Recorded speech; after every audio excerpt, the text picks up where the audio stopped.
संयुक्त राष्ट्र के अनुमान के अनुसार पिछले वर्ष भारत चीन को पीछे छोड़कर दुनिया का सबसे अधिक आबादी वाला देश बन गया। अब लगभग 1.45 बिलियन लोगों के साथ आप सोच रहे होंगे कि देश में ज्यादा बच्चे पैदा करने के बारे में कोई बात नहीं होगी। दो दक्षिणी राज्यों आंध्र प्रदेश और तमिलनाडु के नेताओं ने हाल ही में अधिक बच्चों की वकालत की है।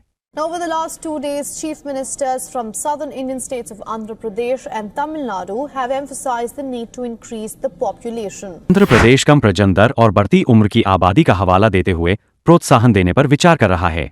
राज्य ने स्थानीय निकाय चुनावों के लिए अपनी 2 बच्चों की नीति को भी खत्म कर दिया है और रिपोर्ट्स के अनुसार पड़ोसी तेलंगाना भी जल्द ही ऐसा कर सकता है। पड़ोसी तमिलनाडु भी इसी तरह की ज्यादा बढ़ा चढ़ाकर बातें कर रहा है। भारत की प्रजनन दर में काफी गिरावट आई है। 1950 में प्रति महिला 5.7 जन्म से घटकर वर्तमान दर 2 हो गई है।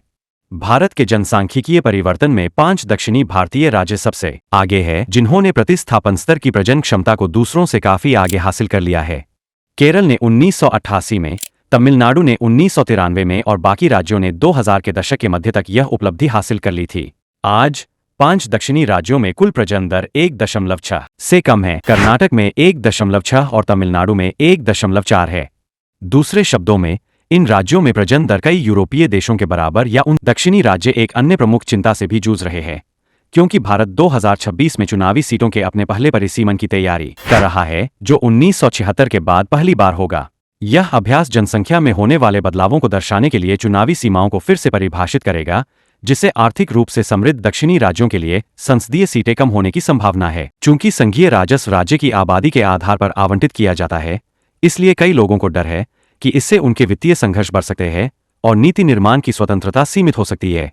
जनसांख्यिकीविद के एस कि उत्तर प्रदेश और बिहार जैसे अधिक जनसंख्या वाले उत्तरी राज्यों को परिसीमन से अधिक सीटें मिलेंगी, जबकि तमिलनाडु, केरल और आंध्र प्रदेश जैसे दक्षिणी राज्यों को नुकसान हो सकता है, जिससे राजनीतिक प्रतिनिधित्व में और अधिक बदलाव आएगा। प्रधानमंत्री होना चाहिए। इन्हें संघीय और राज्य सरकारों के बीच रचनात्मक बातचीत के माध्यम से